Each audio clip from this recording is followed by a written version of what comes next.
Hello everyone, in this video, I will show you how to fix the Windows 11 app installation error with the code 0x80070005.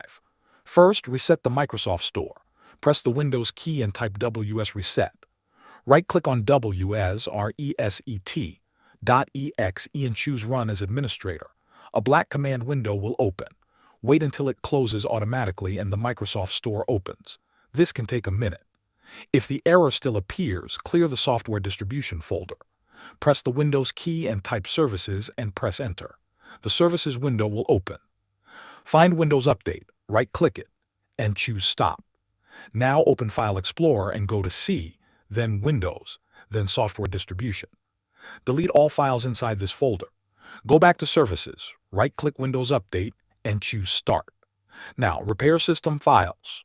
Press the Windows key, type CMD, right-click Command Prompt, and choose Run as Administrator.